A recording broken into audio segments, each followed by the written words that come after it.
Every day my neighbor brought me chicken soup.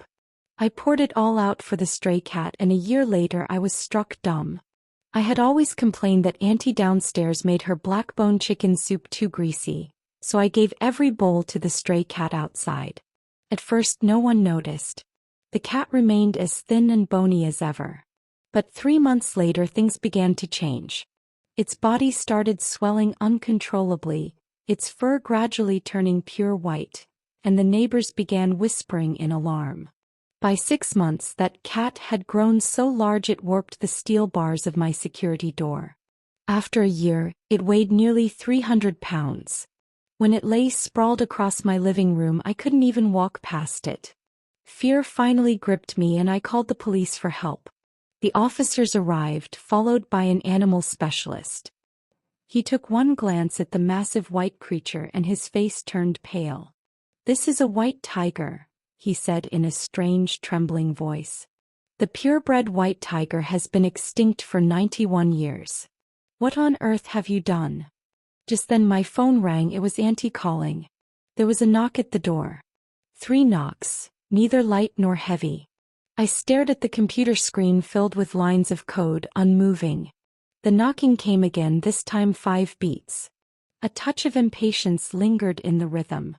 I sighed and rose to my feet. Through the peephole I saw Aunt Tan's radiant smile. I opened the door. A wave of pungent chicken soup aroma rushed into my nose. "Xiaojiang, the black-bone chicken soup is fresh from the pot. Drink it while it's hot." Aunt Tan held up a thermos, her eyes crinkled with delight. I looked at the thermos. It was that same one.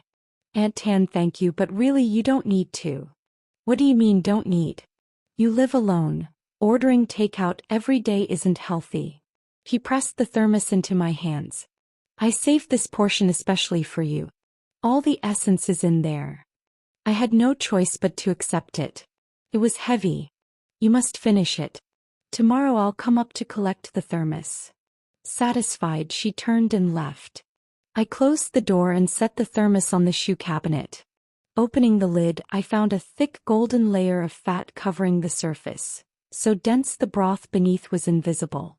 My stomach churned. I carried the thermos out to the balcony. In the corner sat an old bowl. Beside it, a scrawny orange cat lay curled up. At the sound of my steps, it lifted its head. I had discovered this stray 3 months ago. Slowly I poured the soup into the bowl. Chunks of blackened chicken and greasy broth filled it to the brim. The orange cat rose, sniffed cautiously, then began to lap at it in small sips. I named it Tangzhe, soup dregs, because it lived only on the soup and scraps Aunt Tan brought. I carried the empty thermos into the kitchen and washed it clean. Tomorrow morning I would hang it on the door handle. Aunt Tan would take it back. And the day after she would bring another full thermos, knocking at my door. 3 times a week. Ever since she moved into the apartment downstairs 2 months ago. I had tried refusing. I said I was fine with takeout. She said takeout was nothing but gutter oil. I said my stomach was weak, I couldn't handle greasy food. She said black-bone chicken nourished the stomach best and the oil was the essence. I said I had to travel for work, gone for a week. She said no matter, she'd keep it in the fridge until I returned, then reheat it for me. I gave up on conversation. I was just a programmer working from home. I needed quiet. I needed not to be disturbed. Take the soup, close the door, pour it away. That was the most efficient solution. On the balcony, Tangzhe lifted its head and let out a faint cry. The sound was so small, like a newborn kitten. I looked at it. This cat was strange. A stray, fed on rich chicken soup for 2 months, should have grown plump long ago. But it hadn't. It remained gaunt, ribs starkly visible. Only its fur seemed a little shinier. I thought no more of it. Returned to my room, resumed typing code. No more knocking at the door. The world was very quiet. 3 months passed. Everything changed. The change began with Tangzhe. Its body started to swell uncontrollably. No longer the scrawny orange cat it once was. Its frame stretched longer, limbs thickened, brimming with strength. The orange fur began to shed.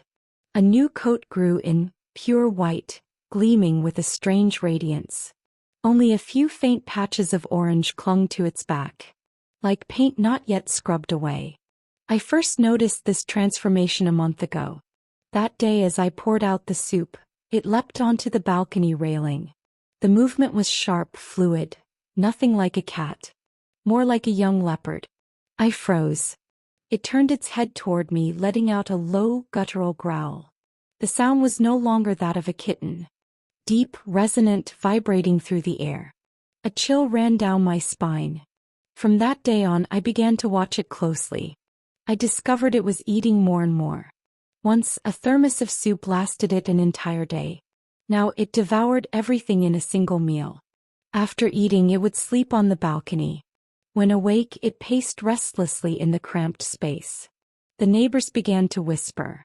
"Xiaojiang, what are you raising on your balcony? It's growing so fast." Yeah, I caught a glimpse last time, white and huge. I could only brush them off. Just a stray cat I picked up. That cat must be some rare breed. What are you feeding it to grow like that? I smiled faintly, saying nothing. How could I explain that it was growing on Aunt Tan's black-bone chicken soup?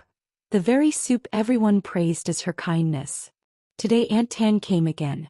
Same time, same thermos. Xiaojiang opened the door.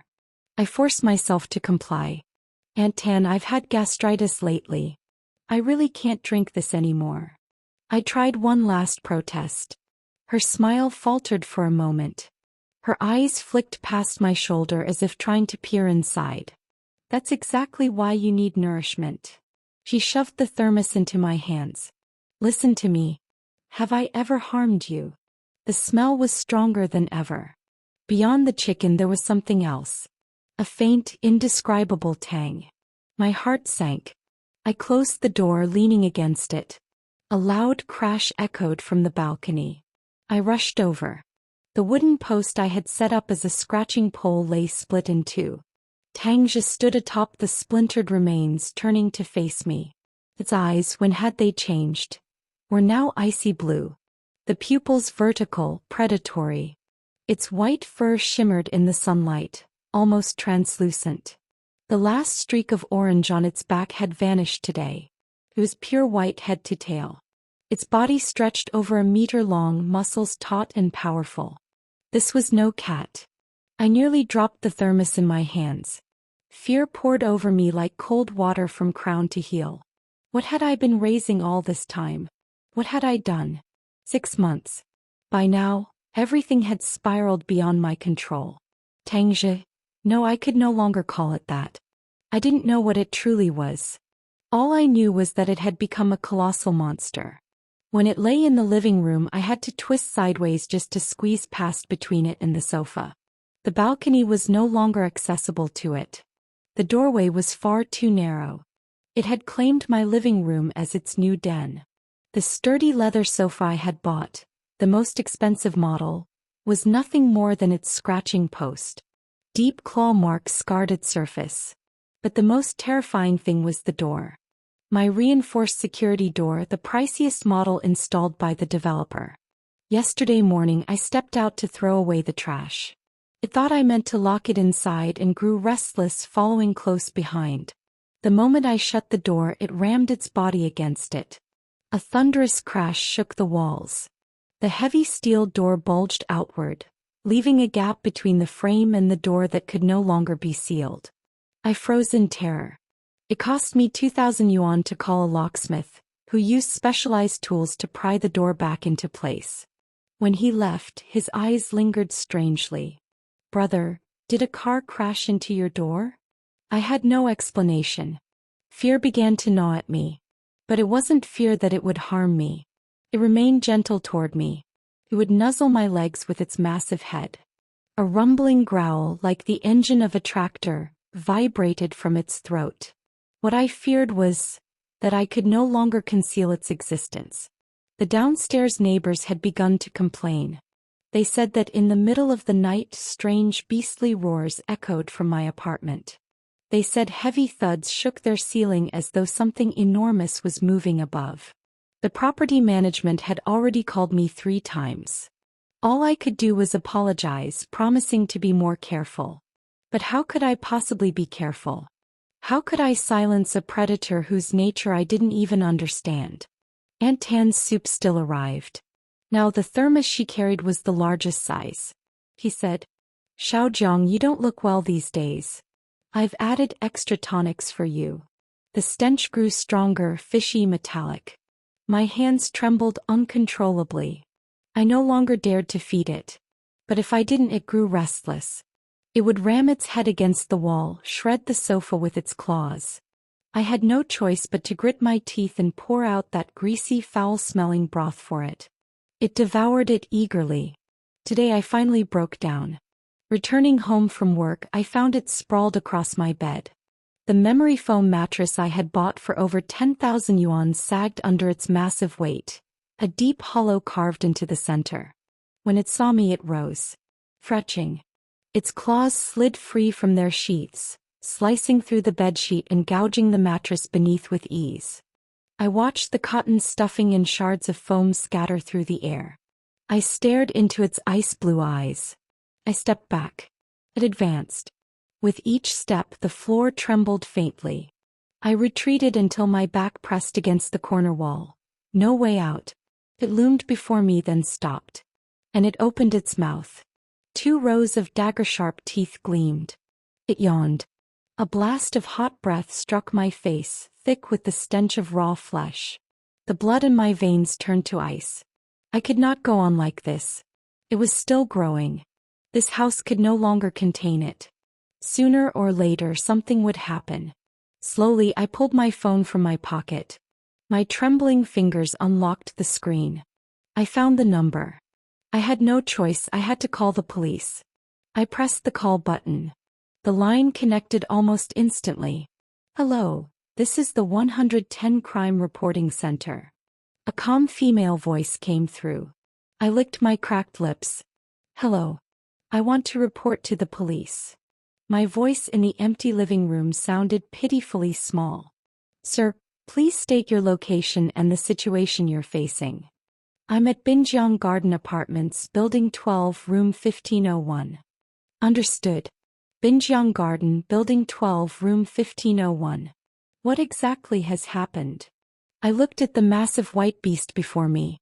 It heard me speaking, tilted its enormous head, and its ice-blue eyes filled with suspicion. How was I supposed to explain this? Say that there was a 300-pound cat in my home? Say that I had raced a stray into a predator? "Sir? Are you still there?" "Yes." I drew in a deep breath. "In my home, there is a large animal." I chose the vaguest words possible, yet they were also the truest. "A large animal? Please clarify. Dog or another species?" "I don't know what it is." My voice trembled, though I barely noticed. "It's enormous, white, and looks extremely aggressive." Silence lingered for 2 seconds on the other end. "Sir, please ensure your safety. Stay away from it. Find a secure room to hide in. We will dispatch officers immediately." "Yes." I hung up, slowly retreating into the bedroom, closing the door behind me. I didn't lock it. I was afraid of provoking it. Leaning against the door, I could hear its heavy steps in the living room. Slow, ponderous, like a small tank. 10 minutes passed, an eternity. Last there came knocking. Not Aunt Tan's gentle rhythm, but urgent, forceful pounding, carrying authority that brooked no refusal. "Police. Do you hear us inside?" I opened the bedroom door. The beast in the living room rose at once, eyes fixed on the front door, a low growl rumbling from its throat. "Don't make a sound." I almost begged it. It glanced at me and, astonishingly, obeyed. I walked to the door, peered through the peephole. 2 young officers in uniform. I opened the door. "Hello, are you the one who called?" The lead officer's expression was grave. "Yes." "The large animal you mentioned, where is it?" The second officer's gaze slipped past me, sweeping the living room. Then his face froze. His hand instinctively went to the holster at his side. The lead officer followed his gaze. His pupils contracted sharply. In the center of the living room, the white beast stood. Its presence was more oppressive than any predator I had ever seen in photos or video. Muscles bulged beneath its coat, its ice-blue eyes glacial, its stance still yet brimming with power. The air itself seemed to harden. Both officers, seasoned men, wore the same expression now.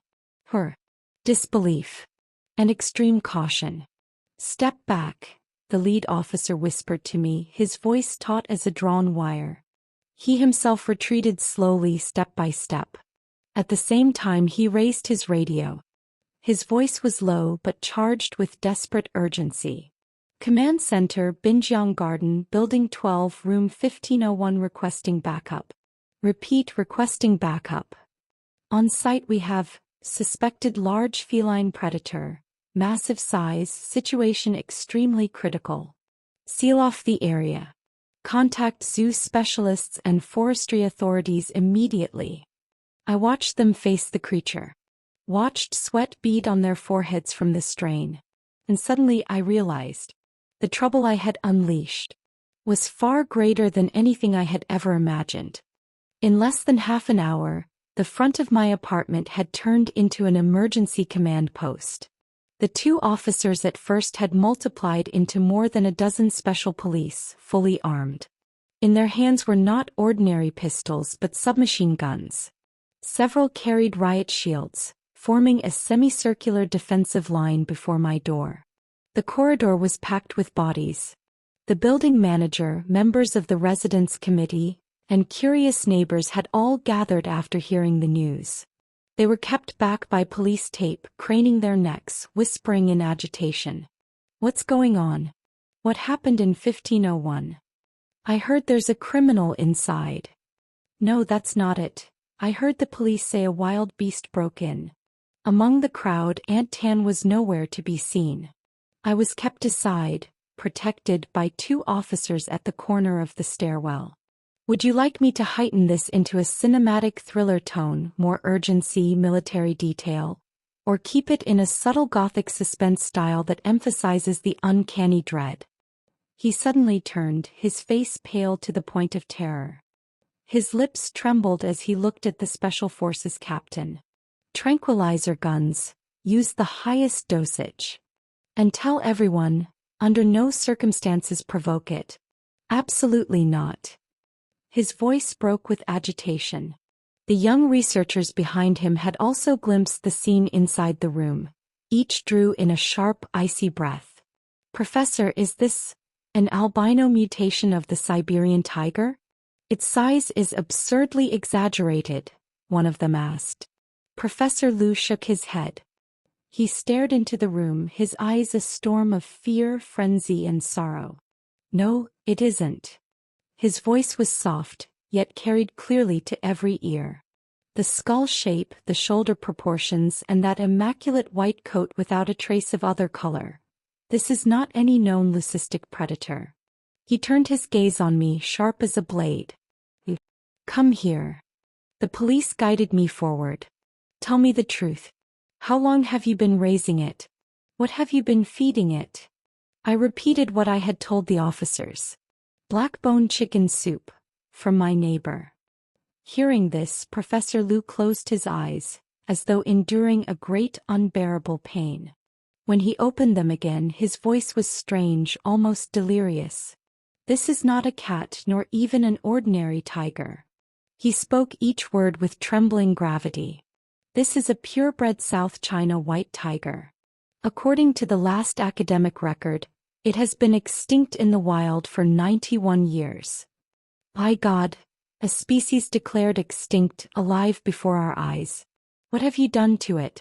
How could it have grown to such a size?" The corridor fell utterly silent. Everyone was stunned into speechlessness by the revelation. Extinct for 91 years. A purebred white tiger. I stared at the 300-pound beast in my living room, my mind blank. I had not raised a cat. I had raised a walking national treasure, a relic thought lost forever. A miracle once declared extinct. At that moment my phone suddenly vibrated violently in my pocket. The shrill ringtone pierced the hushed corridor, making the silence even more chilling. My hands shook as I pulled it out. On the screen 2 words flashed. Aunt Tan. Every gaze turned toward my phone. Professor Lu's eyes were especially sharp. Answer. He spoke only 1 word. My finger felt heavy as lead. I slid it across the screen, accepted the call, and switched to speaker. Hello. Xiaojiang, are you home? Aunt Tan's voice, so familiar it made me nauseous, rang out. Warm, affectionate, dripping with false concern. Today I made you soft-shelled turtle soup, the most nourishing of all. Didn't you say your spirits haven't been good lately? This is the perfect remedy. I'll bring it up to you, all right? Turtle soup. My heart sank. Her black-bone chicken soup had already raised a 300-pound white tiger.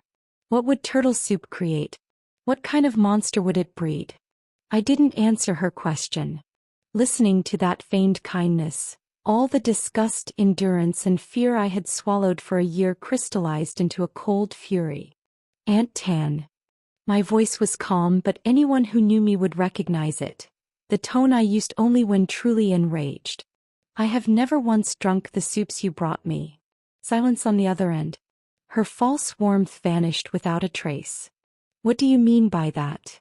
Her voice dropped, cold and sharp. I gave them all, to the stray cat I picked up downstairs. I heard a sharp intake of breath from the other side. That cat is in my living room right now. I continued, slowly, each word hammered down like a nail. It's huge now. Enormous. So enormous it smashed through my reinforced security door. Aunt Tan, can you tell me, what exactly have you been putting into those soups? At last, I voiced the question that had weighed on my heart all this time. The line went deathly silent. More than 10 seconds passed before her voice returned, trembling with panic and anger. Jiang Viet, don't talk nonsense. I gave you soup out of kindness. If you didn't drink it, fine, but to feed it to filthy strays? You're insulting my goodwill. She began twisting the truth. What could I possibly put in? Just ordinary nourishing ingredients. Don't slander me. Is that so? I let out a cold laugh. Ordinary tonics. Can they make a cat grow to 300 pounds in a single year? Ordinary tonics. Can they turn an orange tabby into a snow-white predator? My voice rose sharply. Aunt Tan, the police and wildlife experts are here in my home right now. They say this isn't a cat at all, but a purebred white tiger extinct for 91 years. And you still dare claim what you gave me was just ordinary nourishment? My words fell like a hammer, heavy and unyielding. On the other end, a sharp crash, as though something had shattered against the floor. Then a silence as cold as death. No sound at all. Moments later, the line filled with the flat beep, beep, beep of disconnection. She had hung up. She had hung up just like that. Lowering the phone, I lifted my head. The entire corridor stared at me as though I were some mythical figure. Professor Lu strode forward, seizing my hand. His grip trembled violently with excitement. The one who brought the soup. Where is she? Quickly. She won't escape. The Special Forces captain reacted instantly, barking into his radio. All units, attention. The suspect is inside this complex. Seal every exit immediately. Target, female, middle-aged. Begin a full sweep at once. I watched them move into action without hesitation. And I knew, the nature of this affair had shifted yet again. From a bizarre case of animals, into a criminal investigation. And Aunt Tan was now at its very center. The Special Forces captain's voice rang through the floor via radio, carrying an order that brooked no doubt. Seal off Building 11. Target, Tan Xianhua, female, 54 years old, approximately 1.60 meters, slightly overweight, short curled hair. Repeat, seal every exit immediately. She is the primary suspect in this case. Several officers spun on their heels, charging toward the stairwell. The mood in the corridor shifted instantly. from shock at the monstrous beast to the tense urgency of a manhunt. Professor Liu released my hand, but his eyes remained locked on me. "What floor is she on?" "Downstairs, room 1401, I answered. "Take us there." Two policemen flanked me, and together with the captain and Professor Liu, a large contingent stormed downward. The elevator was off limits. We descended by the stairwell. Footsteps echoed in the narrow shaft, heavy and urgent. Soon we reached the 14th floor. The door to room 1401 was shut tight. The reinforced steel door, identical to mine, loomed like the silent maw of a waiting beast. The captain stepped forward, pounding hard. "Open up. Police." No reply. Inside, silence as absolute as death. "Tan Xianhua, we know you're in there. Open the door and cooperate with the investigation." Still not a sound. The captain turned, nodding to an officer carrying a toolkit. The man advanced, producing an array of instruments, and began working the lock. The neighbors had all been evacuated. The floor was deserted save for us. I stood at the rear of the group, heart hammering. I imagined Aunt Tan's face behind that door, always plastered with false smiles. What expression would she wear now? Fear? Malice? Or despair? 10 minutes later, with a faint click, the lock yielded. Two officers bearing riot shields pushed the door open with force. "Don't move. Police." But what greeted them was only an empty living room. The apartment was spotless, everything neatly arranged, laundry drying on the balcony. It looked no different from the home of an ordinary housewife. Ordinary to the point of banality. Yet everyone smelled it. Not the heavy scent of chicken soup that usually clung to Aunt Tan. But something else. A strange blend of Chinese herbs, damp earth, and the metallic tang of raw flesh. Heavy. Luminous. "No one inside," came the quick report from the search team. "Bedroom clear, kitchen clear, bathroom clear." The captain's brow furrowed. "She's fled." "She can't have left the complex," another officer countered. "Our men are stationed at every exit. She won't escape." Professor Liu did not join their discussion. He walked straight into the kitchen. I followed them in. Aunt Tan's kitchen and my own cold, lifeless one were worlds apart. On the stove sat 7 or 8 clay pots of all sizes. The walls were lined with bundles of dried herbs I could not recognize. On the chopping block rested a massive wooden basin, inside it soaking thick black roots, the water already turned a deep brown. Professor Liu stopped before a large pot of soup, still unwashed, and bent down to sniff. "Here." His face grew grim, almost severe. "This is the source." With gloved hands, he scraped a trace of broth from the bottom of the pot and sealed it in an evidence bag. "Captain, I strongly recommend a full and thorough search of this apartment." Straightening, he spoke to the Special Forces commander. "This woman is by no means just a kindly neighbor. The problem with her may be far more serious than we imagined." At that moment, a young officer in charge of searching the bedroom rushed in, clutching a photo frame. "Captain, look at this." The commander took the frame. It was an old black and white photograph. In it, an elderly man in a strange long robe sat upon a grand chair, with several young men standing behind him. At his feet lay a tiger. Not a white tiger, but a striped one. Its body was massive, its eyes fierce. Yet it crouched obediently beneath the old man's feet like a loyal hound. In the lower right corner of the photo, a line of calligraphy was inscribed. "Tan Family Beast Taming Studio, Winter of the Year Gingzi." Tan Family Beast Taming Studio. Those 5 words struck every heart present like a massive stone, heavy and crushing. Professor Liu snatched the photograph, holding it up before his eyes, his fingers whitening from the force of his grip. "I should have realized sooner. I should have realized," he muttered, his gaze filled with regret and agitation. In scattered ancient records, it is written that in the late Qing and early Republic era, there existed in Hualak a mysterious clan, the Tan family, masters of a secret art. They could raise predators, altering their very physiology, yet rendering their temper docile. They called it the Tan family method. I always believed it was mere folklore. I never imagined it was real. The Special Forces captain's face grew grave. A family that could raise tigers as if they were household dogs. The implications went far beyond the scope of an ordinary criminal case. Request a search warrant immediately. The captain barked a new order. Turn this place upside down. Notify the technical unit. Conduct a full sweep. Leave no trace unchecked. More specialists poured into apartment 1401. They carried sophisticated instruments scanning every corner of the rooms. Soon new findings emerged. Report. Wall density in the study is abnormal. Report.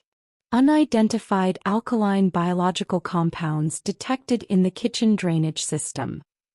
Report. Secret compartment found beneath the bedroom bed. Large amounts of cash and several passports, none belonging to Tan Xianhua. All clues pointed to the most innocuous place, the study. Inside stood a massive rosewood bookshelf, stacked with books on health and cooking. A technician wielding a wall scanner carefully swept behind it. This section is hollow. He pointed to a spot behind the shelf. Several officers moved in, straining together to shift the heavy furniture. The wall behind looked no different from the rest. But Professor Lu stepped forward, running his hand across its surface. His fingers paused at a point, then pressed firmly. A deep mechanical rumble shook the air. The wall split open from the center, sliding apart to reveal a pitch-black passage. A wave of stench, thick, fishy and foul, gushed out, forcing those nearest to recoil. Beneath the opening, a stairway led down into the earth. Lights. The officers switched on high-powered flashlights, beams slicing through the darkness. Everyone saw what lay below and fell silent. It was no storage cellar. It was a half-basement sprawling 70 to 80 square meters, transformed into a grotesque breeding workshop. Along the walls stood rows of iron cages of varying sizes. In some, tufts of fur and animal droppings remained. At the center sat enormous stainless steel vats, beside an industrial meat grinder. The vats brimmed with unknown liquid, their surfaces coated with fat, bubbling as though fermenting. On the far wall hung a massive animal hide. It was a complete tiger skin, but its color was a strange ashen white, its stripes faint and blurred. Like the failed product of some experiment. Beside the hide, scrawled in wild brushstrokes, were words. 7th stage of the method, raised with century-old blood branches, infused with the living essence of creatures. Results visible in 3 months, greatness achieved in 1 year. White strain rare to find, this is heaven's gift. I will not betray the legacy of my ancestors. Signed, Tan Xianhua. Cold sweat drenched my back at once. Century-old blood branches, the living essence of creatures. Professor Lu read the words scrawled on the wall, his voice trembling. She's insane. That woman is utterly mad. She isn't raising pets, she's using dark arts to forge monsters. He strode quickly to a stainless steel vat, dipped a long glass rod into the liquid and lifted it to his nose. Yes, this is the smell. He turned to me, his gaze layered with complexity.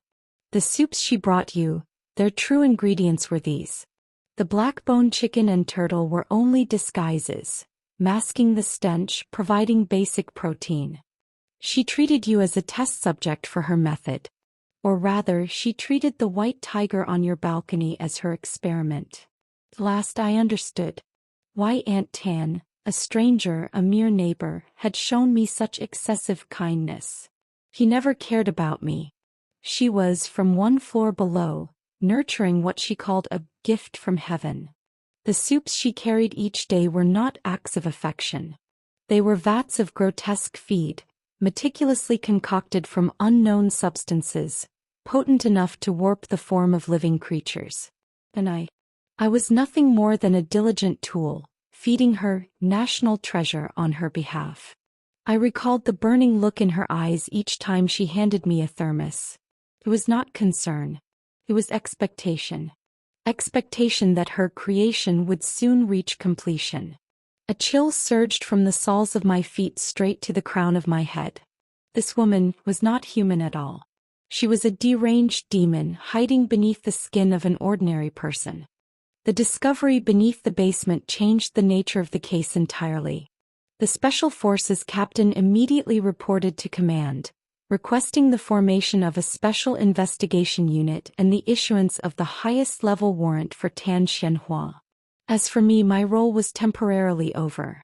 I was escorted back to my apartment, though 2 officers now stood guard at the door. Officially, they were there for protection. In truth, it was surveillance. In the living room, the colossal white tiger had been sedated by a professional veterinary team. It lay silently, resembling a mountain of snow. Even in slumber, the aura of majesty flowing through its bloodline inspired fear. Professor Liu and several researchers were carefully conducting preliminary examinations. They scanned its body with various instruments, collecting fur, blood, and saliva samples. Every movement was delicate, as though handling a priceless treasure. Body temperature normal. Heartbeat strong. Muscle density 3 times that of a typical Siberian tiger. My God, look at its skeleton.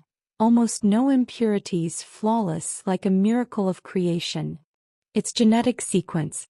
Lord above, unbelievable. Exclamations of awe rippled through the room. Their eyes upon the white tiger were those of believers witnessing a miracle. When the inspection was complete, Professor Liu removed his gloves and approached me. His expression was solemn, though his gaze had softened. Comrade Jiang Viet, on behalf of the National Wildlife Conservation Center, I thank you. He extended his hand. I froze, then instinctively shook it. Thank me. I murmured, bewildered. I nearly killed it. I even broke the law. No, Professor Liu shook his head firmly. His grip tightened. You did not break the law. Under wildlife protection statutes, the act of unintentionally rescuing a rare animal and promptly reporting it is not a crime. It is recognized as merit. Moreover, you did not save an ordinary rare species. You revived a creature thought lost to Earth for nearly a century, in a way none of us could have imagined. He pointed to the sleeping tiger, his voice trembling with emotion. Its existence holds immeasurable value, for biology, for the nation, for the world itself. From that perspective, Jiang Viet, you are a hero. Hero. The word echoed in my mind, leaving it blank. I was only a programmer who didn't want greasy soup. I only wanted peace to sit and write code. How had I become a hero? Of course, the circumstances of this case are strange. There is still much to investigate, Professor Liu continued.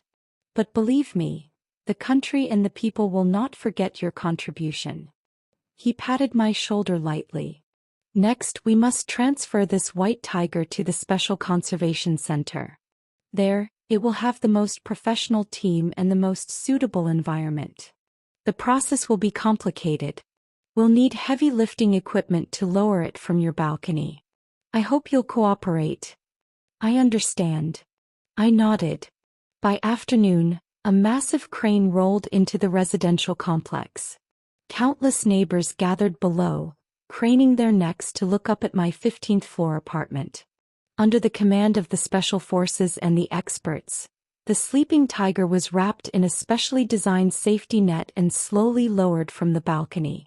When that snow-white figure hung suspended in midair, cheers erupted from the crowd below. Everyone raised their phones, recording the moment as though it were a scene from myth. I stood on the balcony watching it drift farther away. A sudden emptiness welled up inside me. The cat that had eaten soup in my home for a year. The beast that had thrown my life into chaos. Just like that, it was gone. My life, it seemed, could return to peace. But I knew it would never be the same again. That evening, Professor Liu came to see me. Comrade Jiang Viet, I have a rather abrupt request. He looked tired, yet his spirit remained strong. The white tiger has arrived safely at the center, but its condition is extremely unstable. It refuses all contact, will not eat or drink, and roars incessantly as if searching for something. My heart stirred. It's looking for me? Professor Liu nodded. Our analysis suggests that during the year you raised it, it came to regard you as its only kin. The trust formed in that early stage cannot be replaced by any later training. He fixed his eyes on me, urgent and pleading. Therefore, we wish to invite you to serve as a special advisor to the Conservation Center. We hope you can set aside your work for now and help it through this first stage of adaptation. All your losses, including salary and expenses, will be compensated double by the state. Moreover, in recognition of your immense contribution, the center will recommend that the government award you a substantial special commendation. I looked at Professor Liu's earnest face. I remembered the beast pressing its massive head against my leg. I remembered those ice-blue eyes filled with dependence gazing at me. I hardly hesitated. All right. I'll go with you. My life, from a single bowl of greasy chicken soup I refused to drink, had veered into a path I had never dared imagine. And the one who had caused it all, Tan Xianhua. Her flight was nearing its end. Just as I agreed to Professor Liu's request, my phone rang. It was the Special Forces captain in charge of the case. Jiang Viet, I have good news. Tan Xianhua has been captured at the suburban toll station. She's in custody now. I was taken to the interrogation room of the Municipal Public Security Bureau. Not as a suspect but as the most important witness. The Special Forces captain personally received me, pouring a cup of hot water. Tan Xianhua is stubborn. She refuses to say anything. His expression was grave. She only claims she meant well, but the outcome was bad. As for what was in the soup, she insists she knows nothing. She even counterattacks, saying you're slandering her. I held the warm paper cup silent. We know she's lying. The evidence in the basement is enough to convict her. But we want the whole truth, especially the ingredients and principles of her method. That's crucial to understanding the condition of the white tiger. The captain fixed his eyes on me. We want you to meet her. Sometimes a psychological breakthrough is more effective than any interrogation technique. All right. I agreed. I walked down a long corridor, stopping before a door with one-way glass. Inside was the interrogation room. Tan Xianhua sat in a chair, her hands cuffed to the table. She still wore the clothes from the day of her arrest, her hair disheveled. Her face no longer bore its false smile. Only coldness and defiance. She looked like any ordinary middle-aged woman, angry at being caught. But I alone knew, beneath that human skin was a deranged soul. I pushed the door open. She heard the sound, lifted her head. When she saw me, her pupils contracted, then emptied into a void. Ignoring the officers beside her, I walked straight to the chair opposite. Only a cold steel table separated us. I just came back from the conservation center. My voice was low but clear. Her eyelids twitched. It's bad. I locked eyes with her, speaking each word. It won't eat. It won't drink. It snarls at anyone who comes near. The center's alloy fences are already covered in its claw marks. Is it looking for you? No. It doesn't recognize you. It's searching for the one who brought it soup every day. It's searching for me. I spoke the truth, not with anger but with a calmness that was unbearable. Professor Liu says it's in severe crisis. Because of the sudden change in environment. And because it's lost the food it depended on. You must be proud, aren't you? I leaned forward slightly. You succeeded. With your secret method, you created a creature of immense strength, but with a mind pathetically fragile. It cannot live without your soup like an addict without his drug. Lies. At last Tan Xianhua spoke, her voice sharp as a blade. I fed it only nourishing herbs. Heaven's elixirs. How could that be harmful? Really? I let out a cold laugh. Then let me tell you. It suffers every day. The secret method you boast of does not bring rebirth.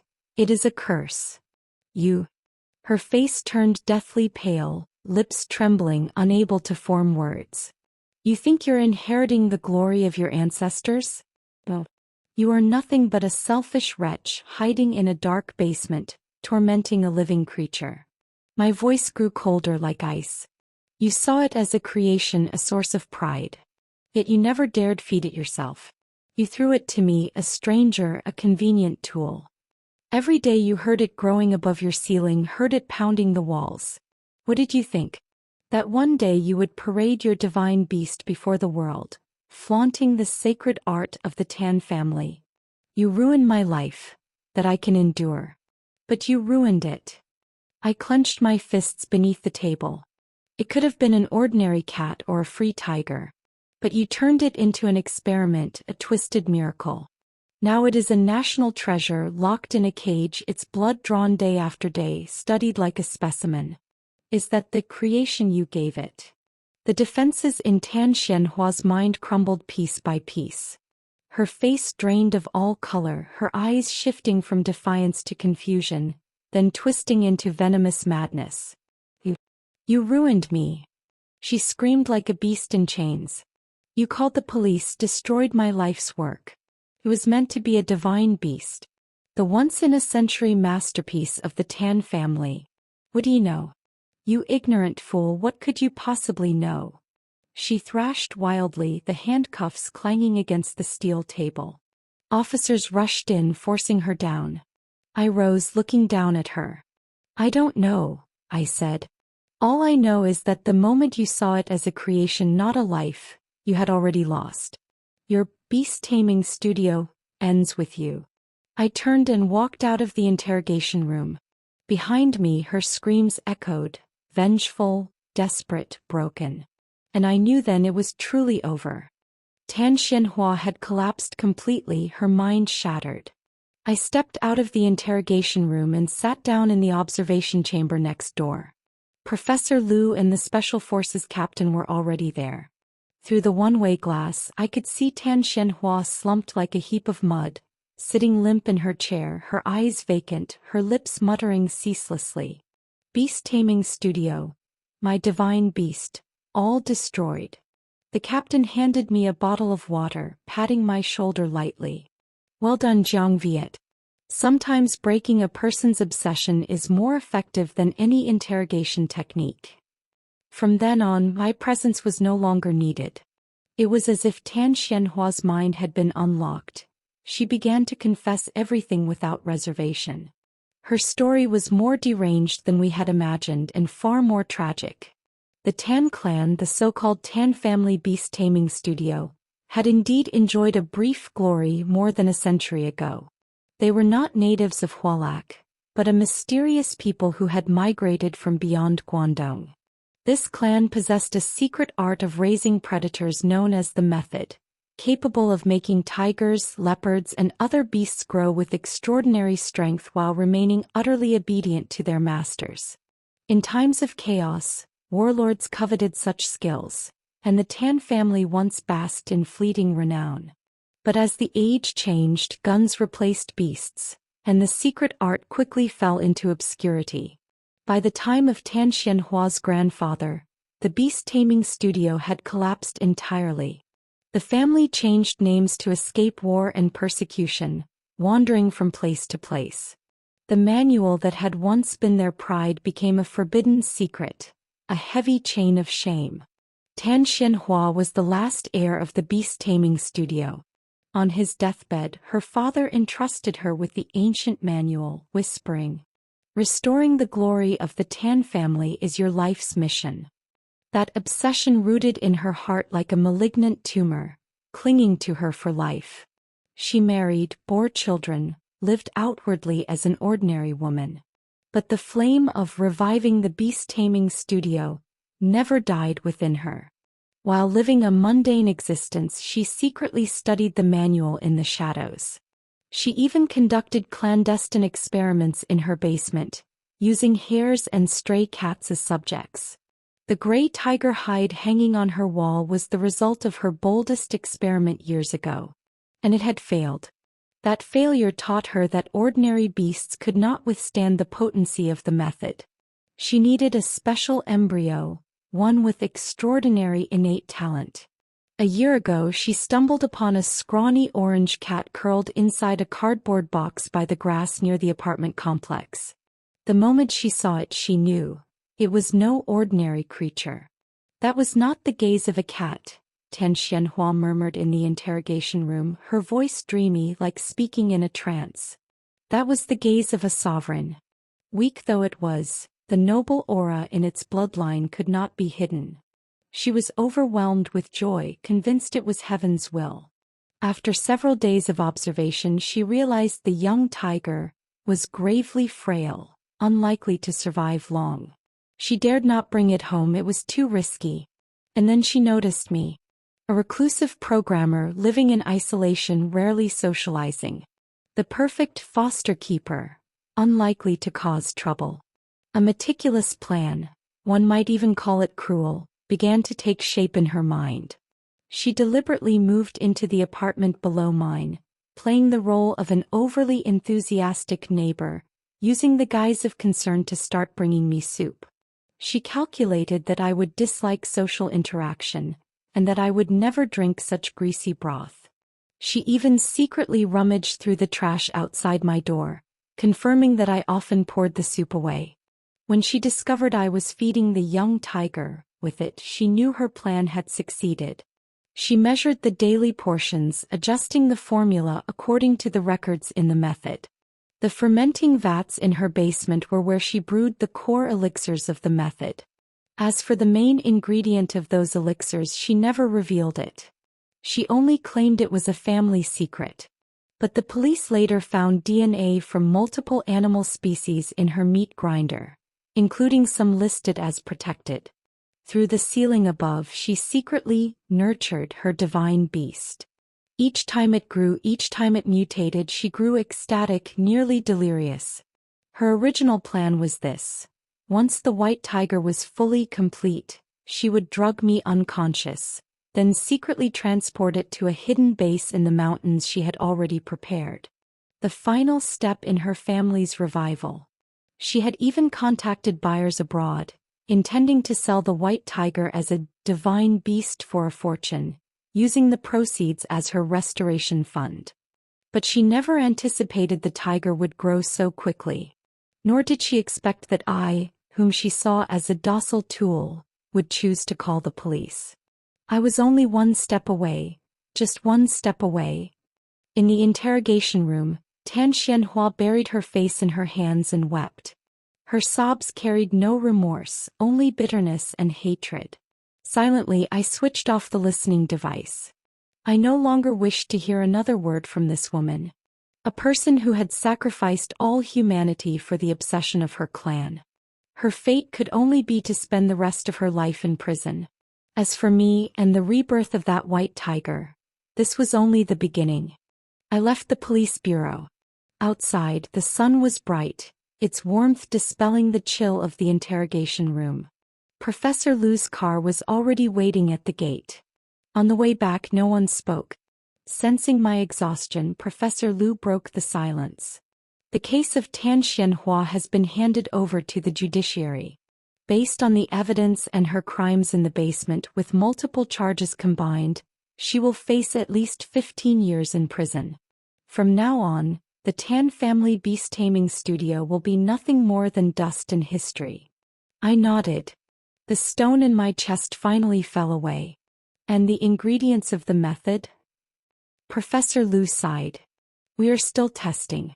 Preliminary results show it contains several unidentified hormones that stimulate biological growth, along with neurotoxic addictive compounds. These cause irreversible damage to the white tiger's body. Its future health is deeply concerning. That is also why it is now so agitated, so utterly dependent on that soup. I clenched my fist. Can it be cured?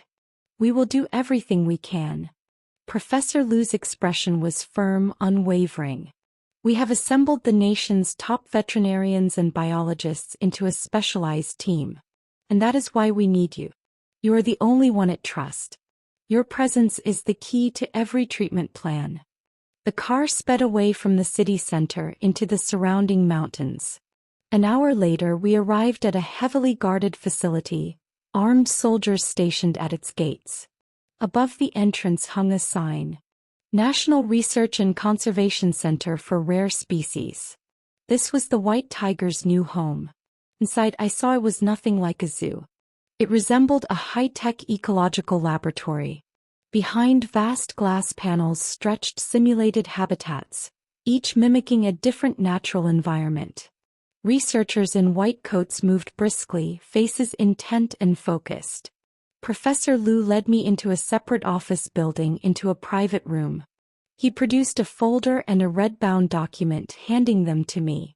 Comrade Jiang Viet, this is a decree jointly issued by the state authorities.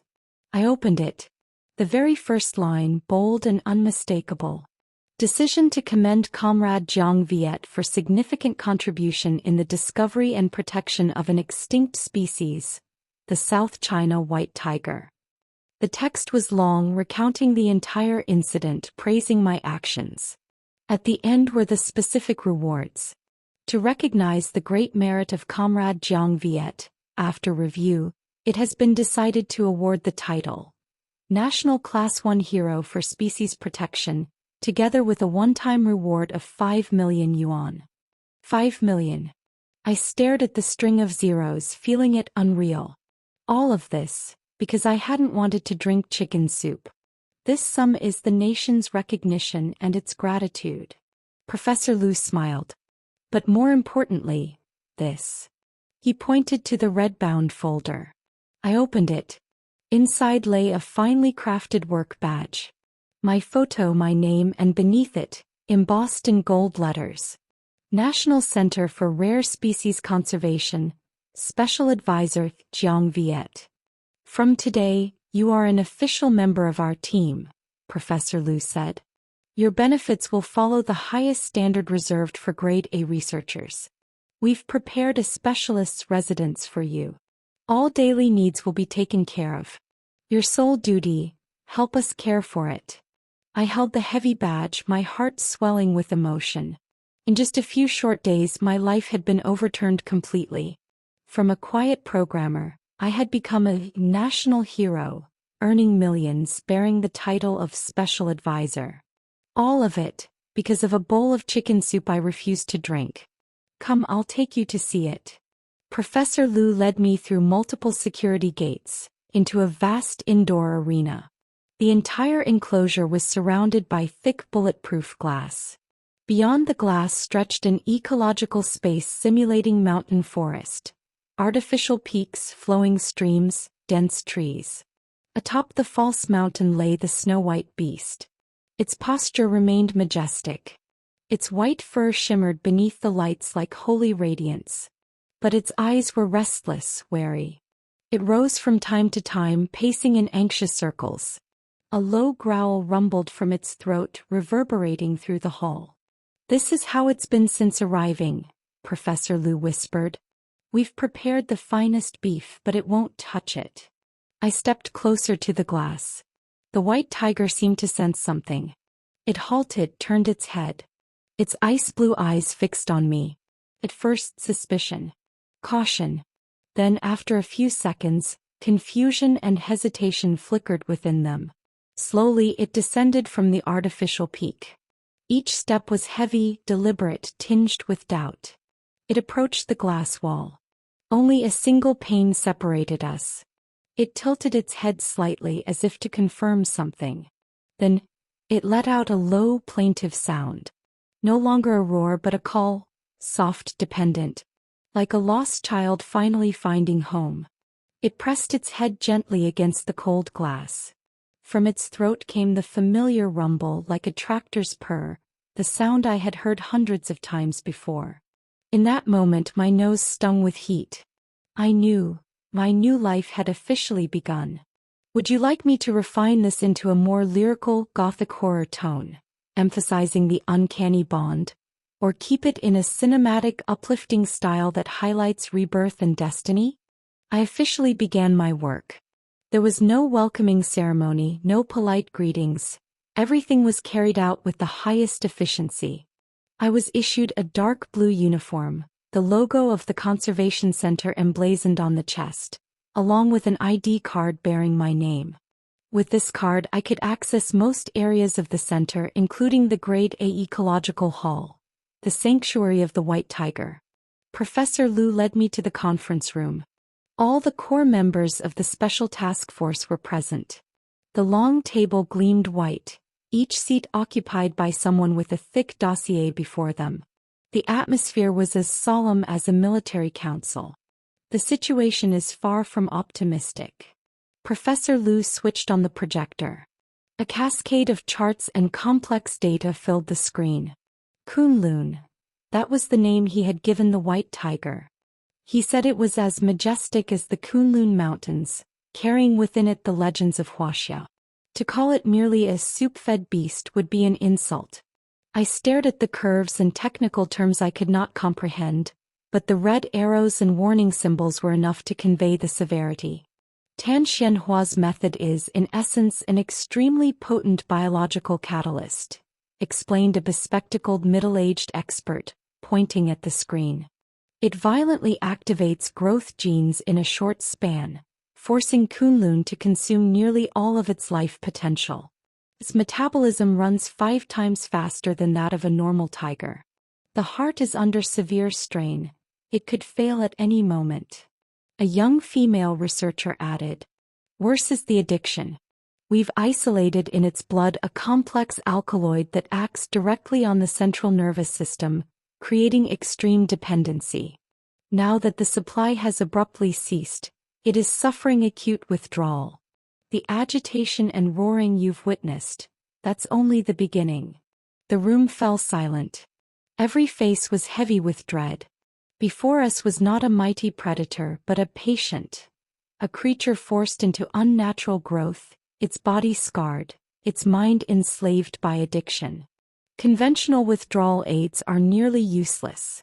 Its physiology has diverged too far from that of a normal tiger. Physical sedation is dangerous. The dosage margin for anesthetics is razor thin. Any error could mean death. It refuses food and water. At this rate, it will die of starvation and dehydration before withdrawal itself can kill it. Each grim report fell like stones, one after another. I sat in the corner, my palms slick with cold sweat. I had thought that capturing Tan Xianhua would end everything. Now I understood. The real battle had only just begun. The only way forward is substitution therapy. At last Professor Liu spoke, his voice firm, undeniable. We must develop a nutritional solution, one that replenishes its energy while gradually replacing the alkaloid's function, helping it survive the withdrawal stage. The greatest difficulty is, he turned to me, how to make it eat. Every gaze in the room fell upon me. In that instant I understood my value. I was neither scientist nor veterinarian. Among this team of leading experts, my role, the only one yet the most crucial, was to be the sole person who could make Kunlun lower its guard and open its mouth. I understand. I rose to my feet. What must I do? Professor Liu handed me a sterilized protective suit. The first formula of the nutritional solution is complete. We've tried to mimic the flavor of chicken soup. Jiang Viet, within the next 24 hours, you must enter the isolation zone, stay by its side and by any means, make it drink. This process is extremely dangerous. His eyes locked onto mine, grave and unwavering. A predator in withdrawal is violently unstable. It may attack any living thing that approaches. Even if it trusts you, in a state of lost control it could still injure you. You must be prepared. I donned the thick protective suit, feeling my heart pounding against my ribs. I knew that behind the steel door awaited a 300-pound beast. A soul writhing in agony and addiction. Drawing a deep breath, I pushed the heavy door open and stepped into its habitat. Kunlun, I whispered, I'm here. The moment I stepped into the habitat, the scent of damp earth, foliage and wild beasts rushed into my nose, leaving me slightly dizzy. The vast space was silent, save for the heavy, restless breathing of Kunlun echoing from afar. I carried a specially crafted stainless steel container. Inside was the first batch of nutritional solution. A thick, dark brown liquid, its flavor carefully designed to mimic meat and herbs. Kunlun lay atop the artificial mountain. The instant it saw me, it sprang to its feet. Its entire body tensed, muscles rippling under the lights. Its ice-blue eyes blazed with suspicion and pain. It growled low, not a warning but the raw cry of suffering beyond control. I saw its body tremble. It was enduring agony. I did not approach. Setting the container down, I sat upon a rock more than 10 meters away. Kunlun. I called its name softly. It stopped growling, turned its head toward me. The madness in its gaze eased, replaced by a flicker of confusion. I know you're in pain, I said gently, careful not to provoke. But those things are hurting you. You have to try something else. I nudged the container forward. It stared at it, nostrils flaring, catching the familiar scent. Addiction overwhelmed everything. It roared, leapt from the peak. 300 pounds slammed into the ground with a thunderous impact, the earth itself shuddering. It lunged at the container, lowered its head and licked. But after a single taste, it threw its head back and howled in fury. The scent was wrong. Though similar, it lacked the addictive essence. It had been deceived. And it was enraged. A snarl, then a strike. The steel container dented under its paw, liquid splattering across the ground. It turned toward me. Eyes blazing red, it charged like a streak of white lightning. In that instant my mind went blank. In the surveillance room, Professor Liu and the team held their breath. The guards raised their weapons. But, less than 2 meters away, it stopped. Momentum carved deep grooves into the soil beneath its claws. It panted, hot breath steaming, wild eyes torn between fury and the bond in its blood. I stood motionless. Cold sweat soaked my back. But I did not retreat. I met its gaze, slowly raising my hand. Kunlun, it's me. My voice trembled yet held firm. Look at me. It's me. Its head lowered, inching closer. Only centimeters from my hand. I smelled its pungent breath, felt the heat radiating from its body. It stared at my hand, eyes filled with conflict. At last, the growl in its throat faded. Cautiously, it extended its tongue, licking the back of my hand. Rough. Warm. Then, as if drained, it collapsed at my feet, exhaling a weary sigh. It had not harmed me. The surveillance room exhaled in relief. Several young researchers sank into their chairs. Professor Liu's eyes glistened as he watched the screen. I slowly sat down, stroking its fur, white as silk, flawless. I knew the hardest step had been overcome. The following days were a battle between me and Kunlun. Withdrawal tormented it relentlessly. At times, it went mad, smashing its head against stone, clawing the earth, tearing apart its habitat. At times it collapsed, lying motionless, breath faint. I stayed by its side, pouring the solution into my hand, offering it bit by bit. When it refused, I starved with it. When it raged, I called its name until the red faded from its eyes. When it weakened, I lay beside it, hand resting on its head so it knew I was still there. On the third night, I drifted into sleep beside a slab of stone. At midnight, a damp warmth stirred me awake. Opening my eyes, I saw Kunlun bent over, gently licking the steel container. It was eating on its own. Only a few gulps, but a breakthrough nonetheless. I looked at it. It lifted its head, gazing back. Its blue eyes shimmered in the darkness like twin stars. It rumbled, the familiar sound like a tractor's engine. I reached out, stroking its chin. And I knew. From this moment, it truly belonged to this world. No longer to the mad dream of Tan Xianhua. Kunlun's condition was improving day by day. Through the combined efforts of myself and the team of specialists, It finally began to stabilize its intake of the nutritional solution, and the withdrawal symptoms gradually eased. Though its body remained frail, the madness and pain in its eyes had been replaced by docility and dependence. As long as I was present, it would quietly lie beside me, like a cat magnified 100-fold. My presence had become an indispensable part of the entire treatment regimen. This also made my position at the research center unique. I was not a scientist, yet I held authority greater than many of them. I knew nothing of biology, yet I could offer intuitive suggestions to the strategies of leading experts. Most showed me respect and recognition, but not all. Xiao Bowen was the exception. He was in his early 30s, the youngest in the center to be granted professorship and supervise doctoral candidates. A Harvard PhD in biology specializing in the behavior of big cats. Handsome, confident, carrying the arrogance typical of the elite. From the very first day I arrived, he openly displayed his disdain.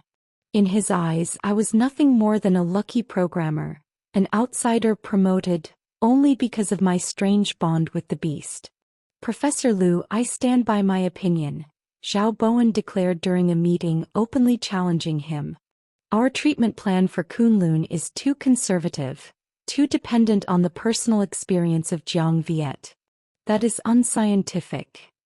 He adjusted his gold-rimmed glasses, casting me a look of contempt. Withdrawal is, at its core, a neurological disorder. We could apply a method of blocking neurotransmission, using microcurrents to stimulate specific regions of its brain, forcibly calming its emotions. Combined with direct intravenous injection of concentrated nutritional solution, efficiency would be 10 times greater than now. Your proposal is far too dangerous, an older expert immediately objected. We still don't fully understand Kunlun's physiology. Any invasive intervention could lead to catastrophic consequences. Science must dare to experiment. Xiao Bowen's voice rose. We are scientists, not pet sitters.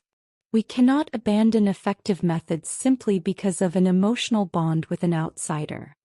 The words outsider and pet sitter from his mouth were clearly aimed at me. The atmosphere in the conference room instantly grew awkward.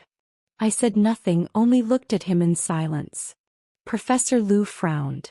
Dr. Zhao, Comrade Jiang Viet is our special advisor, a vital member of the team. Please mind your words.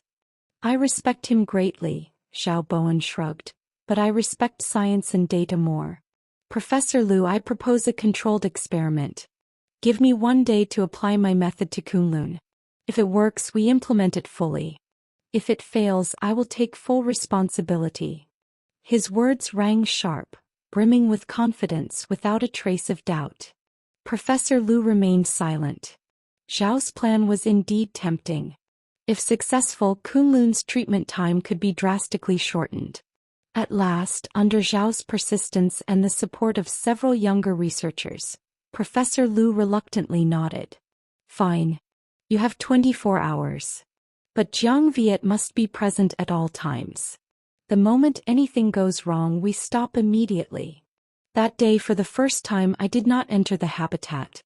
I stood in the control room watching Xiao Bowen and 2 assistants in advanced protective suits, carrying an array of equipment, step inside. Kunlun saw that it was not me who entered and instantly grew wary. It rose, growling in warning. Zhao was experienced. He did not approach at once, but used a special audio device to emit sounds mimicking a mother tiger soothing her cub. Kunlun's vigilance seemed to ease slightly. Then Zhao signaled his assistant to prepare a blowpipe loaded with strong tranquilizer, aimed at Kunlun. At the very moment they were about to fire, everything changed. Kunlun sensed the mortal threat. All its pain, compressed and festering, combined with the intrusion of strangers, erupted in full force. A roar shook the heavens. Not a warning, but the intent to kill. It charged like an erupting volcano, thunderous, toward the 3 intruders. Its speed and ferocity were more terrifying than ever before. The confident expression on Zhao's face turned to panic in an instant. His equipment clattered to the ground as he spun to flee. His assistants, legs weak with terror, scrambled and crawled toward the exit. Open the door. Open it now. Chaos filled the control room. Professor Lu's face went pale as he shouted. Highest emergency level. Prepare the tranquilizer rifles. But Kunlun was too fast. One swipe shattered the audio device, its massive body blocking the only escape. It pressed the three into a corner, eyes burning with killing intent. Everyone knew, 1 second more and blood would spill. At that critical instant I did something no one expected. I did not press the alarm. I did not reach for a gun. I burst out of the control room, swiped my card and stormed into the habitat alone. Jiang Viet. Stop. It's too dangerous. Professor Lu's voice roared behind me. But I did not turn back. I ran straight into the enclosure, staring at the white shadow poised to kill, and shouted with all my strength. Kunlun. Stop. The massive body, claws raised to strike, froze in place. Kunlun froze. Its razor-sharp claw, capable of tearing through steel, halted in midair. Its entire body trembled, muscles convulsing violently, like a bomb forced to stop just before detonation. The ice-blue eyes still burned with killing intent and madness, yet its head slowly, inch by inch, turned toward me. The habitat fell so silent one could hear the beating of hearts. In the control room, everyone held their breath, eyes fixed on the screen. Even the security team, poised to rush in, stood motionless. In the corner, Zhao Bowen and his 2 assistants sat collapsed on the floor, faces drained of blood, staring at the beast about to kill them. Then at me standing alone in the arena, their eyes wide with terror and disbelief. Kunlun, come here. I spoke again, my voice not loud but clear. I did not retreat. I stepped forward. I carried no weapon, not even a helmet. Bare-handed, I advanced toward the beast at the height of its fury. Kunlun let out a questioning rumble from its throat. Its blood-red gaze wrestled violently with a memory etched deep into its bones. Absolute trust. It looked at me, tilting its head slightly as if to ask, why could this fragile creature cool its rage in an instant? Step by step I drew closer. 10 meters. 5 meters. 3 meters. I stopped, only a stride away, and slowly extended my hand. It's all right. I'm here. My hand hovered in the air, awaiting its choice. To let rage devour reason and tear me apart. Or to listen to its heart and return to me. Time seemed to stop. Zhao Bowen even shut his eyes, unable to watch the bloodshed he believed inevitable. At last the red faded from Kunlun's eyes. Madness gave way to exhaustion, to sorrow. Released a low, choked whine. Then lowered the claw suspended above, bowed its head and gently pressed its massive forehead into my palm. Hot. Heavy. Trembling. Like a child abandoned by the world, finally finding refuge. It rubbed its cheek against my hand, rumbling the familiar sound, like a tractor's engine, loud yet tender. With my other hand I stroked the soft fur at the nape of its neck. I felt its taut muscles slowly relax. In the control room a collective sigh of relief erupted. Professor Lu clutched the table, nearly collapsing, his eyes red. Zhao Bowen opened his eyes to the mythical sight before him, his face pale, his gaze hollow, as though his faith had been shattered. The science he had prided himself on. Data, theory, all broken apart by a single thread of primal emotion. The security team rushed in, dragging the 3 men away. From beginning to end, Kunlun lay quietly beside me, not sparing them a glance. In its world there was only me. As he was pulled away, Zhao Bowen cast me one last deep look. In his eyes were humiliation, resentment, fear, but above all horror and confusion. He knew he had lost. And lost utterly. I looked down at the colossal beast, now docile as a kitten at my feet. But in my heart there was no triumph. Only the knowledge that from this moment Kunlun's fate was bound entirely to mine. I bent down, pressing my forehead against its own. Don't be afraid. From now on I will never leave you. It rumbled softly, content. Its massive tail swept gently across the ground. The suffocating conflict of that day ended in a way no one could have foreseen. Zhao Bowen's radical treatment plan was suspended immediately. He himself was temporarily stripped of his position, pending internal investigation. The atmosphere within the research center shifted into something uncanny. No one saw me as an ordinary programmer anymore. My presence, once dismissed as a fortunate coincidence, had become an irreplaceable key factor, even tinged with something mystical. At dawn the next morning, Professor Liu personally convened an emergency meeting of the Special Task Force. Zhao Bowen was present too, seated in the darkest corner, head bowed in silence. The arrogance of the elite was gone, replaced by a decline he could not conceal.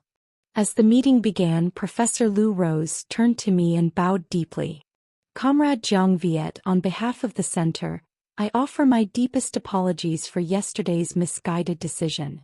And I thank you for disregarding personal danger, saving 3 colleagues and protecting Kunlun. The entire room stood, eyes filled with respect and gratitude, all directed toward me. I felt a little overwhelmed and could only rise to return the gesture. I only did what I had to do. No. Professor Liu straightened, his gaze sweeping across everyone, his voice grave and resolute. This incident is a profound lesson for us all. Scientific research cannot be separated from respect and compassion for life. We are not dealing with cold data alone, but with a living being, one that feels. From this day forward, every treatment plan and research protocol concerning Kunlun must place emotional connection and psychological stability above all else. Comrade Jiang Viet holds veto power. That decision placed me squarely at the center of the project's authority. In the corner, Zhao Bowen's body trembled faintly, his head bowing lower still. For him it was heavier than any punishment. The latter half of the meeting grew grave once more. Kunlun's emotions have temporarily stabilized, but its physiological problems remain severe. Dr. Li, head of biochemical analysis, stepped forward to the screen. Her expression was solemn. The substitute nutritional solution only sustains basic life signs for now. It cannot eliminate dependence on the core component of the method of feeding. We must fully decode the secret of this method as quickly as possible. She projected a complex molecular diagram. After running mass spectrometry all night, we finally isolated the complete structure of the mysterious alkaloid found in the residue beneath Tan Xianhua's basement. The problem is, it belongs to neither any known natural compound nor any artificial synthesis. We don't know its origin, nor can we reproduce it. As confusion spread through the room, a young officer in charge of handling Tan Xianhua's evidence pushed open the door. Professor Liu, we discovered something in an old notebook hidden in a secret compartment beneath her bed. He displayed several high-resolution scans on the large screen. They were pages of brush-written notes, crooked characters, chaotic content, like the diary of a madwoman. One page seized everyone's attention. Upon it was a crude map pointing to a ravine deep in the forest. Beside it, 3 words, Guisho Ravine. Next to the map was a fevered passage. Asterisk, the ancestral records did not deceive me. Dragon blood vine, essence of heaven and earth, born upon sheer cliffs, drinking wind and dew, its sap red as blood, the soul of the method. A lifetime of searching at last discovered. Heaven favors the Tan clan. Our divine beast shall rise, our great work shall flourish. Dragon blood vine. The 3 words struck the conference like thunder. Dr. Li rushed to the screen, pointing at the passage, her voice trembling with excitement. This is it. Sap red as blood. It perfectly matches the iron porphyrin compound we identified in the alkaloid. This plant is the core secret of the method. The room erupted. To find the source meant hope of creating a true antidote, perhaps even restoring Kunlun's body completely. every gaze fixed upon the crude map. Guizhou Ravine. The name alone conjured foreboding and peril. Like Pandora's box, within it lay both salvation and unknown catastrophe. Professor Lu stepped before the map, his eyes blazing. He stared at the 3 words, enunciating each with force. Form an expedition team immediately. We must go there and find it. Would you like me to refine this into a darker gothic horror tone, emphasizing the ominous aura of Guizhou Ravine, or keep it in a cinematic thriller style that highlights urgency and discovery? Guizhou Ravine. The name carried no official record in the research center's database. It appeared in none of the cataloged nature reserves or scenic sites.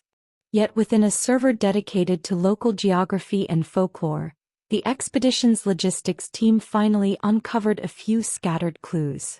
It was said to be a vast karst sinkhole complex, straddling the border of western Hunan and Guizhou. Untamed mountains, virgin forests never touched, sheer cliffs and endless ravines. In local legend, Guizhou Ravine was the gateway between the human world and the underworld. Thick with poisonous vapors, crawling with venomous insects. Those who entered had never returned alive. This place is far too dangerous. At the expedition's preparation meeting, the safety officer, a former Special Forces operative, pointed grimly at the blurred satellite map. No roads. No supply points. Weather unpredictable. Geological reports suggest magnetic anomalies. Electronic devices may fail entirely. This is not a scientific survey. It's a death sentence. His words cast a chill over the room. The hope that had just been kindled was doused by the cold water of reality. We have no choice. Professor Lu's voice broke the silence. He rose, eyes resolute as they swept across the team. Kunlun's body cannot endure much longer. The substitute therapy only keeps it alive but does not heal. We are racing against death itself. Dragon Blood Vine is our only hope. Even if the chance is 1 in 10,000, we must try. His tone was steel, decisive, leaving no room for dissent. I agree. I stood. If necessary, I will go. My words startled everyone. Zhang Viet, it's too dangerous. You have no survival training. Professor Lu objected at once. But you are the only one who can persuade Kunlun in an emergency to accept a trial of the plant. If we find Dragon Blood Vine but cannot confirm its safety for Kunlun, the mission loses half its meaning. Take me, I am the best litmus test we have. My determination left Professor Lu in deep thought. Then a voice no one expected rang out. I'll go too. All eyes turned. It was Zhao Bowen, silent in the corner throughout the meeting. He rose, no longer arrogant, no longer broken. His gaze was conflicted, tinged with regret but burning with resolve. My doctoral thesis was on stress responses of animals in extreme environments of the Amazon rainforest. I know the primal jungle better than anyone here. In survival and field crisis management, I surpass most of the so-called experts. He paused, drew a deep breath, then turned to me. Zhang Viet, I was wrong before. I let laboratory data blind me, forgetting respect for life. I asked to join the expedition, not to atone but to fulfill my duty as a scientist. Let me use my expertise to protect the team and our shared hope. His words shook the room. No one had imagined that the proud Zhao Bowen would rise in such a way. Professor Lu looked at him, eyes gleaming with approval. At last the team was set. Leader. Tran Sun, veteran Special Forces, seasoned and unyielding. Members. 1 geologist, 1 botanist, myself and Zhao Bowen. A strange company, top specialists and 2 men who understood Kunlun best, carrying both hope and redemption, now forged into an expedition. The next 3 days were spent in grueling training. We learned to use survival equipment, climb mountains, navigate terrain and handle emergencies. Zhao Bowen seemed transformed, sharing every scrap of survival knowledge without reservation. From orienting by the sun and stars, to treating wounds, to dealing with predators and venomous insects.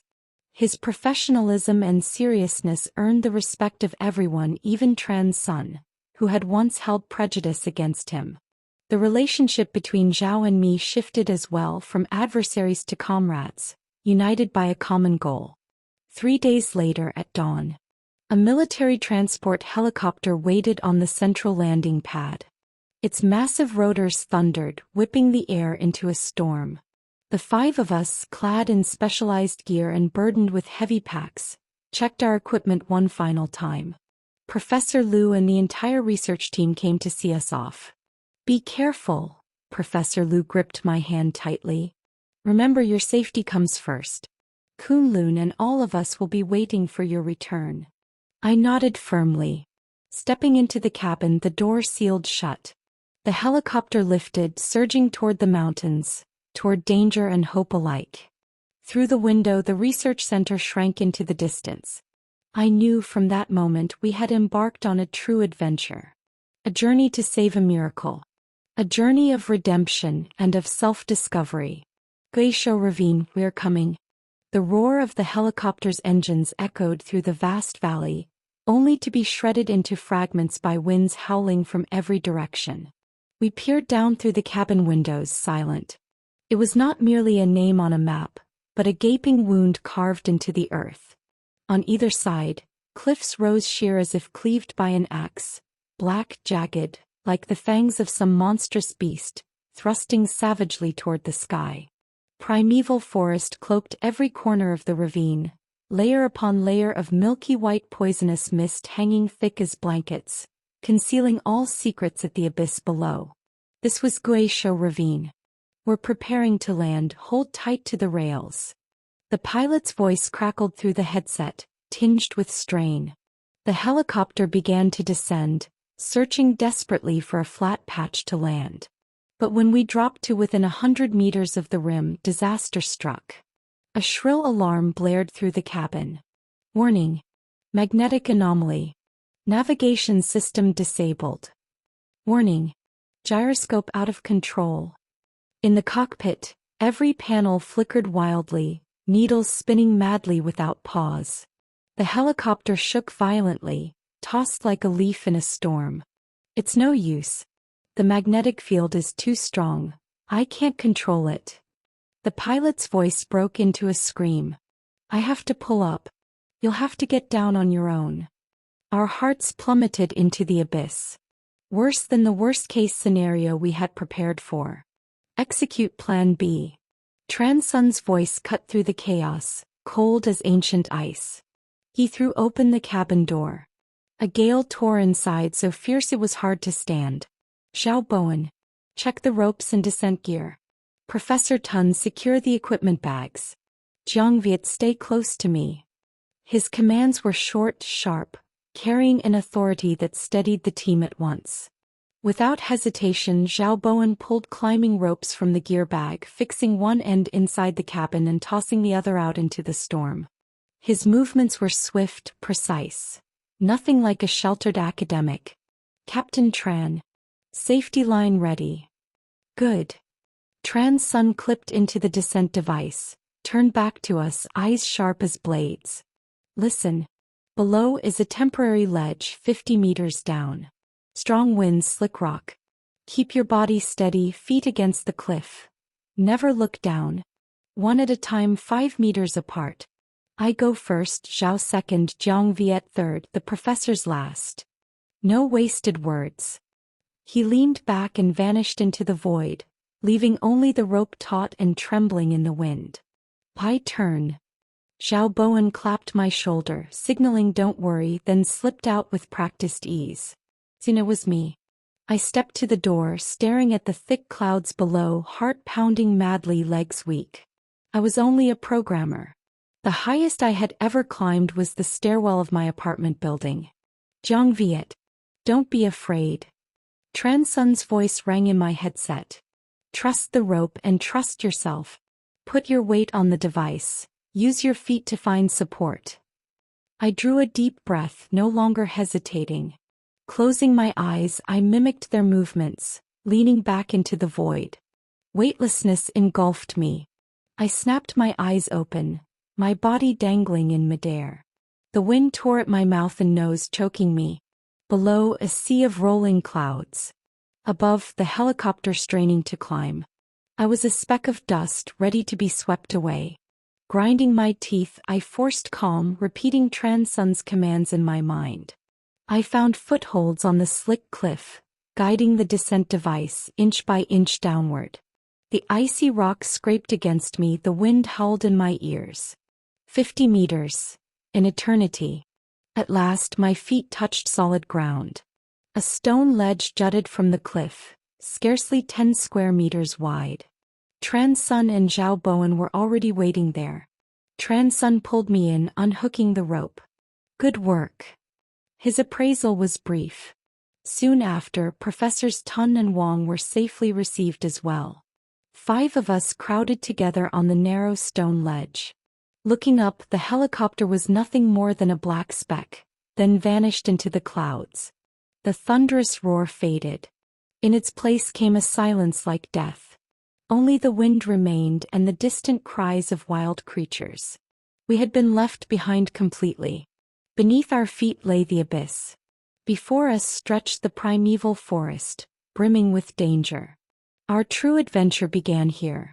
The stone ledge on which we stood was the only entrance leading down into the jungle below. From here, a narrow trail wound toward the bottom of the ravine, nearly swallowed by vegetation. This path can't be more than a decade old. The traces suggest it was likely left by poachers or herb gatherers. Transun crouched, scooping a pinch of soil, examining it closely. Tan Xianhua's map probably came from them. His deduction sent a chill through us all. It meant others had entered this forbidden place before us. And their fate had likely become part of the legend. Those who enter never return. There was no time to rest. We adjusted our packs. Transun led the way, Zhao Bowen followed. I and the 2 professors were kept in the middle, with Professor Wang guarding the rear. The moment we stepped into the forest, the light dimmed. Towering trees, tens of meters high, blotted out the sky, leaving only scattered shafts of sunlight. The air was humid, oppressive, thick with the stench of rotting leaves and strange plants, making breathing difficult. Underfoot, a dense layer of mulch swallowed our ankles. Around us, silence pressed in, broken only by the crunch of dry leaves beneath our boots. Watch your step. Many venomous snakes disguise themselves as dead branches. Zhao Bowen's voice dropped low. He wielded a climbing stick, constantly sweeping the grass ahead. Our pace was slow, every nerve taut. After half an hour, Professor Wang suddenly cried out. "Ah!" We spun around. His right leg was ensnared by what looked like a vine from the leaf litter, tightening visibly. "It's a python." Transun reacted first, his voice sharp as a drawn blade.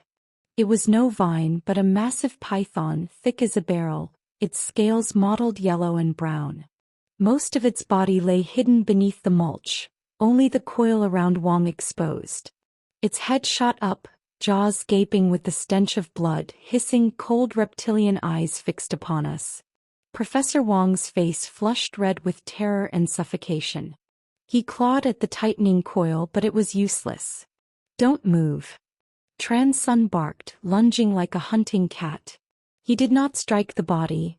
That would only make it constrict harder. He aimed straight for the eye. The combat knife flashed cold, plunging into the python's left eye. The beast shrieked in agony, jerking its head away from the fatal strike. At that instant, Zhao Bowen seized the chance. "Strike the 7th inch. Its weakest point." He shouted, hurling his climbing stick like a spear, driving it into the vulnerable spot. It did not kill, but the pain forced its muscles to slacken. The moment had come. I did not think, instinct took over. Beside me lay a fallen tree, its broken branch sharp as a spear. I snatched a meter-long piece, turned back, and seeing the python's mouth agape in pain, I hurled myself forward with all my strength. I drove the jagged branch straight into its mouth. Crunch! Wood splinters and the stench of blood burst forth. The sharp end pierced deep into its upper jaw, sending the python into a frenzy. It released Professor Wong, thrashing wildly, tail smashing trees to the ground.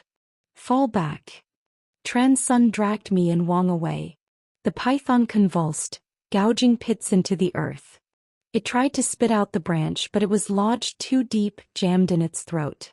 At last, after minutes of violent struggle, its body slowed, then collapsed, lifeless. The jungle fell silent once more. We panted heavily, drenched in cold sweat. Professor Wong sat on the ground, his leg bruised but not broken. Professor Tun tended to the injury. Tran Sun approached the carcass, slit its belly to confirm death. He turned back to me for the first time, his eyes showing approval. Jiang Viet, quick thinking. Brave. Xiao Bowen came too, clapping my shoulder, his gaze filled with recognition and the relief of survival. I take back what I said before. You're no burden. You're one of us. I looked at them, then at the massive corpse. Only now did fear and exhaustion sink in. But in my heart rose something unfamiliar. Not terror, but the thrill of survival. We had just passed Gui Shou Ravine's first greeting.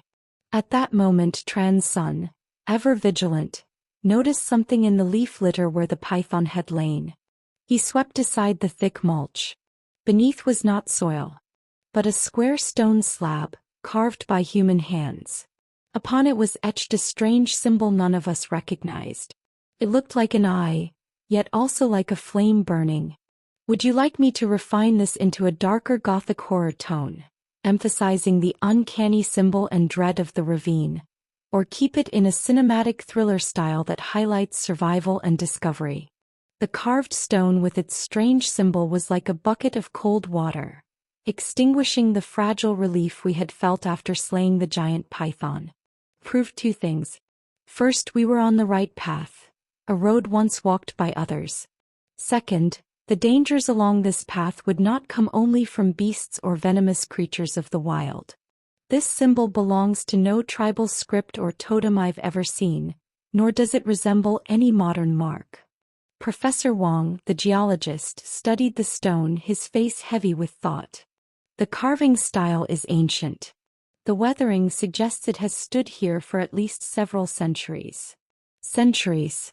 A time that coincided perfectly with the rise and fall of the Tan family, the former masters of the Tan clan beast-taming studio. It seems the ancestors of the Tan family, in their quest for dragon blood vine, once set foot here and left this mark. Xiao Bowen analyzed. This stone may well be a milestone, or a warning. A warning of what? A warning that a giant python lurked ahead? Tran Sun did not join the debate. He drew his combat knife and began digging furiously into the soil beside the stone. Soon he uncovered several things. A few rusted metal buttons, a rotted scrap of cloth whose color was long lost, and a blackened human finger bone. The atmosphere froze instantly. Clearly at least one person had been attacked by a python here, and had met their end. That stone might well be a crude grave marker. Night is falling. We must find a campsite quickly. Tran Sun rose, reburied the bone. His voice was hollow, devoid of emotion. This place reeks of blood. It will draw other beasts. We must leave. We steeled ourselves and pressed on for another kilometer. Tran Sun chose a small rise, its back against the cliff with a wide clearing before it, ideal for guarding against ambush from behind. We divided tasks, swiftly erecting 2 double tents. Tran Sun set about laying traps and alarms around the camp. He strung fishing line and small bells, weaving an invisible perimeter among the bushes. Xiao Bowen and I tended the fire. Lighting a blaze in the damp forest was no easy feat, but Xiao was clearly a master. He found resin and birch bark, and with a single spark from flint, within minutes flames roared bright. The orange glow drove back the chill and the darkness, easing the tension that had bound us all day. Just then Professor Tun, who had been searching for plant samples nearby, suddenly cried out, "Come see what I've found." We rushed over. In his hand was an orchid. Its petals were translucent, streaked with veins of crimson. In the firelight, It looked as though blood flowed within them. It's blood vein orchid. Professor Tun's voice trembled with excitement. It's extremely rare, growing only in soil rich with certain metals. Ancient texts say the habitat of dragon blood vine nearly overlaps with this orchid. The discovery jolted us awake. It meant we were close, very close, to our goal. It's here nearby. Zhao Bowen seized the orchid, his eyes blazing. Dragon blood vine may be growing on the cliffs around this area. Hope flared anew. We ate a meager meal of compressed biscuits and dried meat, then sat around the fire planning tomorrow's search. Now with a clear lead, our objective felt tangible. Night descended. Night in Guizhou Ravine was stranger than day. The forest rang with eerie sounds. Night birds shrieking like crying children, beasts howling in the distance, woven together into a chorus that raised gooseflesh. We took turns keeping watch. Tran Sun and Zhao guarded the first half, I and Professor Wang the latter. The first half passed uneventfully. Then came my turn. I took over from Tran Sun, sitting against a tree, gripping my machete tight. Professor Wang, exhausted, slept beside the fire. The camp was hushed, save for the crackle of flames. Around 3 in the morning I began to nod off. Suddenly, a strange sound drifted from deep within the ravine, carried by the wind. Faint, distant, but it snapped me awake.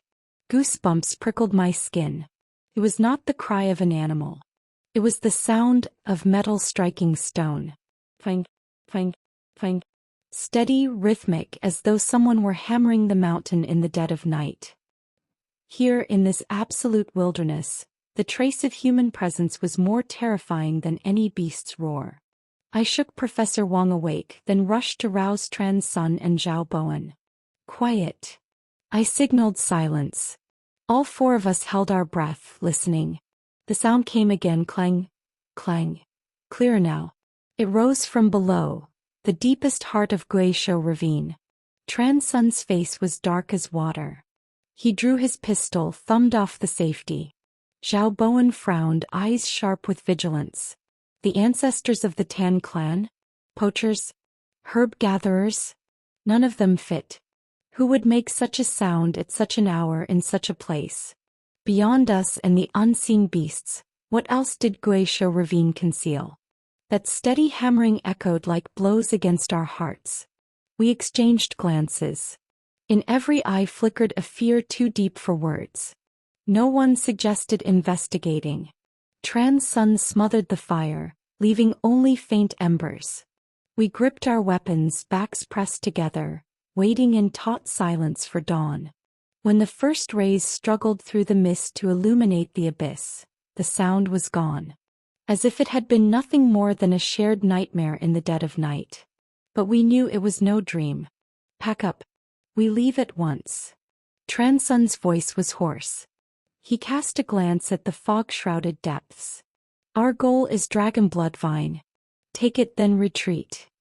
Guided by the blood vein orchid, we searched along the cliffs. By midday, on a sheer wall touched by slanting sunlight, we found it. A vine, dark red as blood, coiled like a dragon wedged deep in the rock. Its skin shimmered faintly with metallic light beneath the pale sun. Dragon blood vine. After all the peril, the prize lay before us. Tran Sun, with expert climbing skill and professional gear, spent nearly an hour carefully extracting a sample.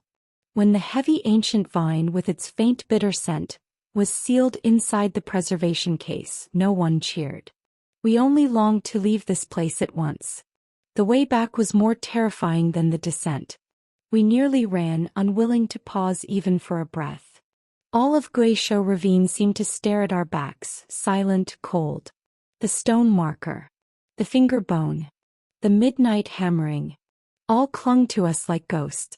Only when we broke free of the choking mist, when familiar sky and forest greeted us, when sunlight struck our faces, did the chill in our hearts ease. We had brought back Dragon Blood Vine, the key to survival.